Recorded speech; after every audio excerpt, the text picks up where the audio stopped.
தந்தை மகன் தூய ஆவியின் பேராலே ஆமேன். இன்றைய தொகுப்பானது ஆபிரகாமின் சிறிய வரலாறு. பைபிள் படி ஆபிரகாம் வரலாறு என்பது கடவுளின் கட்டளையின்படி தனது தந்தை வீட்டை விட்டுவிட்டு தன் குடும்பத்துடன் கானான் தேசத்தில் குடியிருந்தது குறிப்பிட்டுள்ளது. அவருக்கு கடவுள் சந்ததியையும் நிலத்தையும் தருவேன் என்று வாக்களித்தார். மேலும் பல நம்பிக்கையின் சோதனையில் எதிர்த்து கொண்டார்.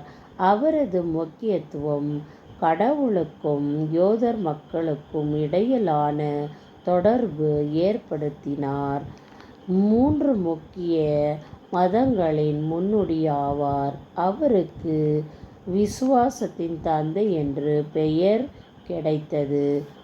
ஆரம்ப வாழ்க்கையின்படி கடவுள் அழைப்பு கொடுத்தது விண்ணப்பம். ஆபிரகாமின் அசல் பெயர் ஆபிராம் ஆகும். அவர் ஒரு நகர வசித்து வந்தார். ஒரு யூத மதத்தின் ஒருவரானார். கடவுளின் அமைப்பு கடவுள் ஆபிரகாமை தன் தந்தை வீட்டை விட்டுவிட்டு கானான் தேசத்தில் குடியிருக்கும்படி கட்டளையிட்டார். மேலும் அவரது சந்ததி பெருகி பெரிய தேசத்தை ஆக்குவேன் என்று வாக்களித்தார்.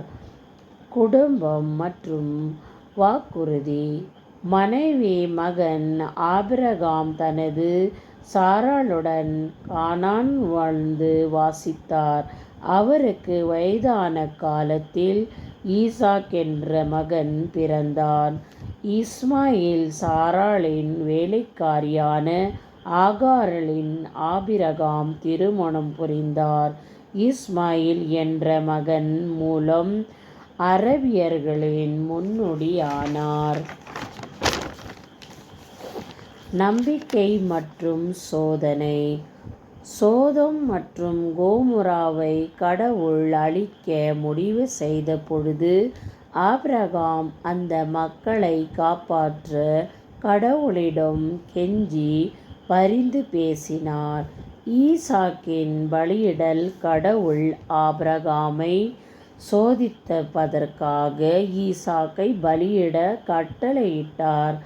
ஆனால் ஒரு தூதர் தலையிட்டு ஆபிரகாமை ஈசாக்கின் பலியிடுவதை தடுத்தார். முக்கியத்துவமாக விசுவாசத்தின் தந்தை. ஆபிரகாம் கடவுளின் மேல் வைத்திருந்த நம்பிக்கைக்காக விசுவாசத்தின் தந்தை என்று ஆபிரகாம் பெற்றார். யூத மதத்தின் முன்னோடி. யூத மக்களுக்கும் கடவுளுக்கும் தொடர்பு ஏற்படுத்துவதில் முக்கியமானவரானார். யூதர்களின் பிதாமகாவும் இவரானார் கருதப்படுகிறார். பல மதங்களுக்கான முன்னோடி ஆபிரகாம். யூதர்களின் கிறிஸ்தவர்களின் முஸ்லிம்களினான 3 முக்கிய மதங்களின் முக்கிய முன்னோடியாவார். இறுதி குறிப்பு. ஆபிரகாம் கதை கடவுளின் வாக்குறுதியில் சகிப்புத்தன்மை மற்றும் நீதி முக்கியத்துவத்தை வலியுறுத்துகிறது. அவருடைய வாழ்க்கை நம்பிக்கையின் பயணமாகும். ஆமேன். அன்பே உருவான இறைவா, இதோ இந்த இரவின் வேளையில் தூய்மையான பரிசுத்த தேவன் தேர்ந்தெடுத்த ஆபிரகாமின் சிறிய வரலாறை பற்றி விமர்சித்ததாலே ஆண்டவரே, இதோ இந்த ஜெபத்தை கேட்கிற அனைத்து மக்களுடைய கோரிக்கைகளை நீர் நிறைவேற்றியருளும்.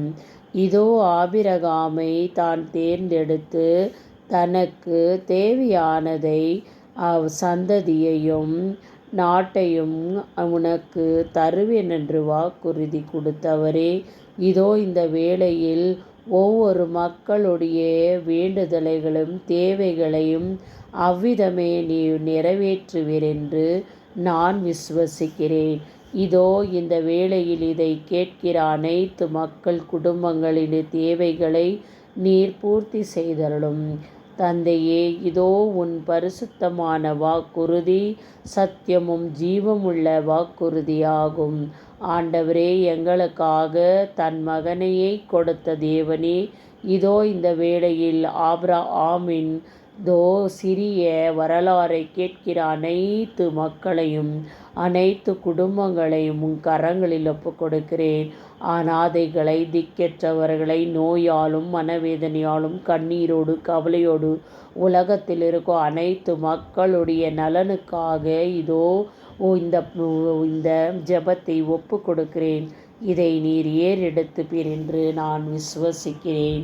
தந்தையே, இதோ இந்த வார்த்தையை கேட்கிற நீர் எங்களுக்கு பரிசுத்தமான ஆசீரை வழங்கியருளும்.